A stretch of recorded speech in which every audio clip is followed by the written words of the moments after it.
మనం గత కొద్ది రోజులుగా అందరికీ సులువైనటువంటి పరిహారాలు తెలుసుకునే ప్రయత్నం చేస్తున్నాం. అంటే ఏంటంటే చాలామంది మా దగ్గర జాతక చక్రం లేదండి, పుట్టిన సమయం లేదండి, పుట్టిన ఊరు తెలియదండి అని చెప్తుంటారు కదా. అటువంటి వారందరికీ కూడా అంటే అందరూ కూడా ఈ పరిహారాలు చేయవచ్చు. ఈ రోజు కార్యక్రమంలో ఈ వైవాహిక జీవితానికి సంబంధించిన విషయాల్లో ప్రధానంగా కొంతమందికి ఏంటంటే భర్తలకు వ్యసనాలు అధికంగా ఉంటాయి. ప్రధానంగా చెప్పంటే మద్యపానం, అంటే మద్యపానం సేవించడం అంటాం కదా, అది రాత్రి పగలు అదే పనిగా కొంతమందికి వ్యసనంగా మారిపోతుంది. కష్టపడి సంపాదిస్తుంటారు, ఉదయం లేచి ఉద్యోగానికి వ్యాపారానికి వెళ్తుంటారు, సాయంకాలం ఎంత నిగ్రహించుకుందామని చెప్పి అనుకున్నప్పటికీ కూడా వారు కంట్రోల్ చేసుకోలేకపోవడం అధికంగా జరుగుతుంది.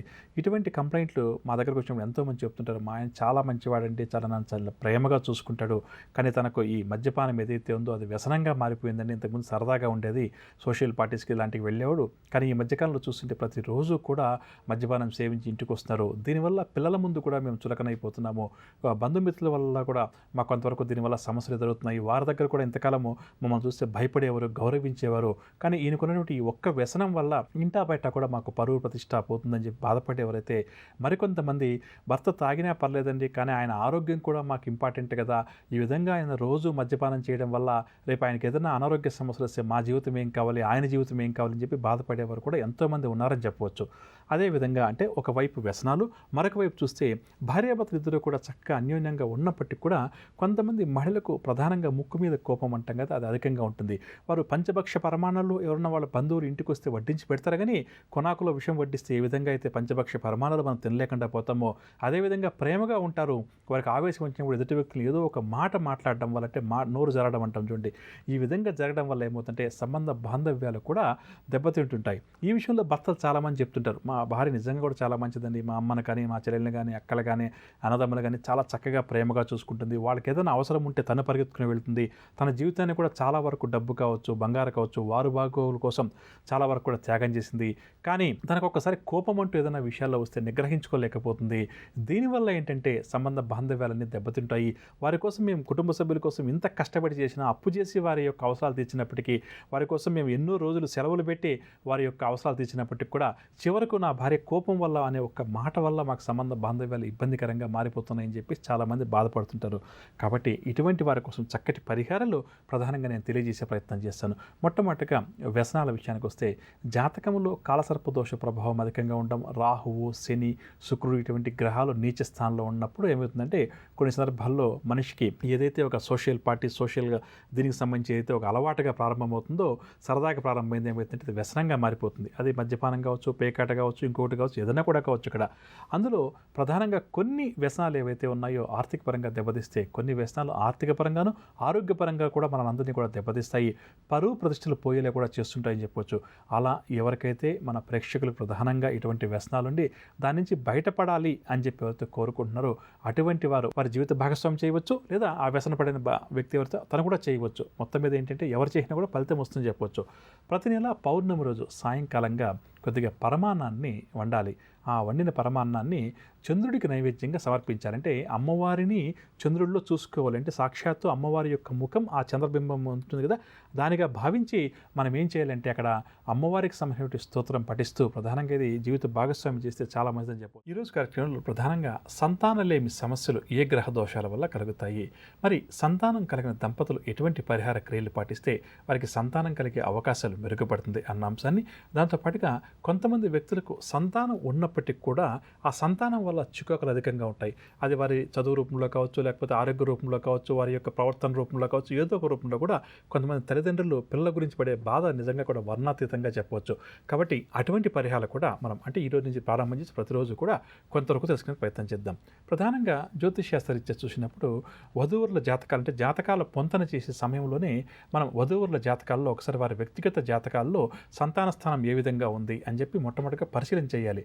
అంటే వారి జన్మలగ్నం నుంచి 5వ స్థానాన్ని సంతాన స్థానంగాను, అదేవిధంగా వారి జన్మరాశి నుంచి కూడా 5వ స్థానాన్ని ఒకసారి పరిశీలన చేసి అక్కడ ఏదైనా చెడు గ్రహాలు కానీ, కాలసర్పదోష ప్రభావం కానీ, లేకపోతే సర్పదోషం కానీ, లేకపోతే శని, రాహు లాంటి గ్రహాలు కానీ ఏమైనా ఉన్నాయా అని చెప్పేసి వధూవరులు ఇద్దరు జాతకాల్లో కూడా ఒకసారి పరిశీలన చేయాలి. ఈ విధంగా ఇరువురు జాతకాలు కూడా పరిశీలన చేసి ఆ తర్వాత ఏం చేయాలి అంటే వివాహం కాకముందు తీసుకోవాల్సిన జాతకాలు ఇక్కడ నేను చెప్తున్న అంశాలు.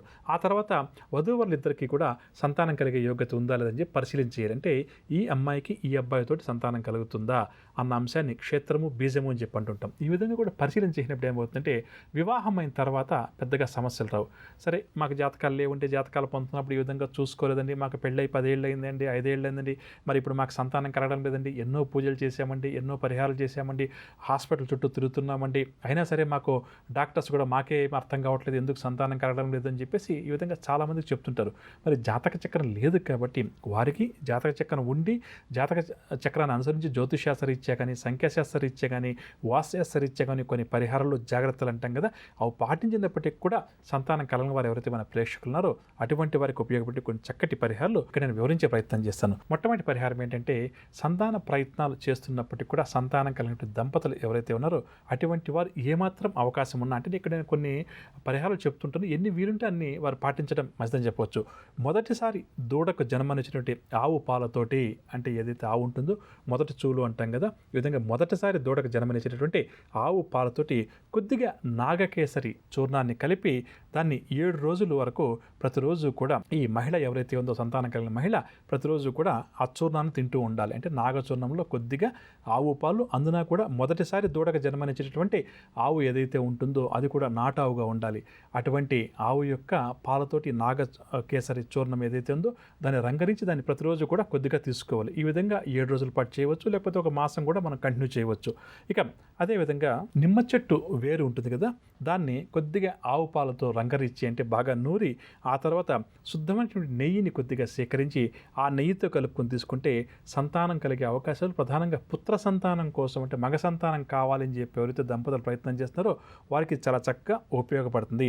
నిమ్మ చెట్టు వేరుని సేకరించాలి, ఆవు పాలతో నూరి దాంట్లో కొద్దిగా నెయ్యి కలిపి ఆ తర్వాత దాన్ని ఆ స్త్రీ ఎవరైతే ఉన్నారో వారు తీసుకుని ప్రయత్నం చేయాలి. ఈ విధంగా చేస్తే పుత్ర సంతానం కలిగేటువంటి అవకాశాలు మెరుగుపడతాయని చెప్పవచ్చు. ఇక వధూవరులు ఎవరైతే సంతాన ప్రయత్నాలు తీవ్రంగా చేస్తున్నారో అటువంటి వారి పడక గది ఏదైతే ఉందో అది వాస్తుశాస్త్ర రీత్యా ఏ దిశలో ఉంది అన్నదాన్ని, అదేవిధంగా వారు నివసించే ఇల్లు కానీ లేదా వారి పడక గది కానీ వాస్తుశాస్త్ర ప్రకారం ఉందా లేదా అన్న అంశాన్ని కూడా పరిశీలన చేయాలి. ఎందుకంటే వాస్తుశాస్త్ర రీత్యా కూడా మనం ఏదైతే బెడ్రూమ్లో ఉండకూడదో అక్కడ మనం బెడ్రూమ్గా మనం దాన్ని వాడుకుంటున్నాం అనుకోండి, సంతానం కలిగే అవకాశాలు తగ్గిపోతాయని చెప్పవచ్చు. కాబట్టి దాన్ని కూడా ఒకసారి పరిశీలన చేసుకుని ఆ తర్వాత వారి పడక గది ఏదైతే ఉందో ఆ పడక గదిలో బాలకృష్ణుని చిత్రపటాన్ని ఒకదాన్ని అలంకరించాలి. అంటే వారికి ఎక్కడైతే నిద్ర లేవగానే వారు చూడగలుగుతారో ఇంట్లో ఆ విధంగా ఏ దిశ అయినా కూడా పర్లేదు, ఇక్కడ వారు పడుకొని నిద్ర లేచినప్పుడు దంపతులు ఇద్దరూ కూడా బాలకృష్ణుని యొక్క ఫోటోను, అంటే ప్రతిమ అంటాం కదా, దాన్ని చూడాలి. ఆ విధంగా వారి బెడ్రూమ్లో కానీ ఏర్పాటు చేసుకుని ప్రతిరోజు కూడా ఆ ప్రతిమను చూస్తూ నిద్రలేచి చిన్ని కృష్ణుడు మా ఇంట కూడా రావాలి, మాకు కూడా సంతానం కలగాలి అని చెప్పేసి నిద్రలేచిన తర్వాత అనుకుంటూ నిద్రలేస్తే తప్పకుండా కూడా బాలకృష్ణుడి యొక్క ఆశీస్సులతో సంతానం కలిగేటువంటి అవకాశాలు మరింతగా మెరుగుపడతాయని చెప్పవచ్చు. అదేవిధంగా సంతానం కలగాలి అని చెప్పి కోరుకునే దంపతులు ఎవరైతే ఉన్నారో వారు శుక్రవారం రోజు ఏం చేయాలంటే, మామూలుగా మనము రొట్టెలు చేసుకుంటాం కదా, అంటే గోధుమ పిండితోటి రొట్టెలు చేస్తుంటాం కదా, అందులో కొద్దిగా బెల్లాన్ని కలిపి, అంటే తియ్యటి రొట్టెలు అంటాం కదా, ఆ విధంగా చేసి అది కూడా శుక్రవారం రోజు చేసి గోమాతకు ఆహారంగా ఆ రొట్టెలను అందించే ప్రయత్నం చేయాలి. అంటే గోధుమ పిండితో తయారు చేసిన రొట్టెలు ఏవైతే ఉన్నాయో వాటిలో కొద్దిగా ఆ రొట్టె పిండిలోకి బెల్లం కలుపుకోవాలి. అంటే తియ్యటి రొట్టెలు అందరికీ అర్థం ఉంటాయి. అది శుక్రవారం పూట తయారు చేసి వెంటనే తీసుకుని వెళ్ళి దంపతులు ఎవరినా కూడా చేయవచ్చు ఈ పరిహారాన్ని తీసుకుని వెళ్ళి గోమాతకు ఆహారంగా అందించాలి. ఏమాత్రం అవకాశం ఉన్నా ఆ రోజు దంపతులు గోపూజ చేయించడం, ప్రధానంగా చెప్పాలంటే గోవుకు గ్రాసాన్ని ఇవ్వాలి. అంటే గోవు ఏదైతే ఆహారంగా తీసుకుంటుందో గడ్డి అంటాం కదా, అది కానీ లేకపోతే కాయగూరలు కానీ ఆకుకూరలు కానీ అటువంటి వాటిని ఈ దంపతులు గోమాతకు ఆహారంగా అందించే ప్రయత్నం చేయాలి. ఈ విధంగా కనీసం ఒక 21 శుక్రవారాల పాటు గన దంపతులు చేస్తే తప్పకుండా కూడా వారి జాతకంలో ఉన్నటువంటి సంతాన దోషాలు ఏవైతే ఉన్నాయో, గర్భదోషాలు ఏవైతే ఉన్నాయో అవి క్రమేపీ కూడా తొలగిపోతాయి. చాలా సులువైనటువంటి పరిహారం, అందరూ కూడా ఆచరించవచ్చు. మనకు కావాల్సిందంటే తియ్యటి రొట్టెలు కొద్దిగా తయారు చేయడం. ఇందులో సంఖ్య నియమం అంటూ ఏం లేదు, మన శక్తిని బట్టి మనం తయారు చేయవచ్చు. నవగ్రహ సంచారాన్ని అనుసరించి ద్వాదశ రాశుల వారికి రేపు గ్రహస్థితి ఏ విధంగా ఉంటుంది, ద్వాదశ రాశుల వారు ఎటువంటి విషయాల్లో జాగ్రత్త వహించాలి, ఎటువంటి పరిహారాలు వారు పాటించాలి అన్న అంశాలు, దాంతోపాటుగా రేపు ఎవరైతే ముఖ్యమైన వ్యవహారాలు ప్రారంభించాలి లేదా కీలక నిర్ణయాలు తీసుకోవాలని చెప్పి అనుకుంటున్నారో వారు ఏ భగవంతుని పూజిస్తే వారి విజయావకాశాలు మెరుగుపడుతున్నాయి అన్న అంశం, అదేవిధంగా సంతానం కలగకపోవడానికి ప్రధానంగా ఏ గ్రహాలు కారణమవుతాయి, ఎటువంటి పరిహారాలు ఆ దంపతులు పాటించాలి అన్న అంశంతో పాటుగా పిల్లల్లో ఉన్నటువంటి మొండితనం తగ్గాలి అని చెప్పి కోరుకునేవారు ఎటువంటి పరిహారాలు పాటించాలి అన్న అంశాలు.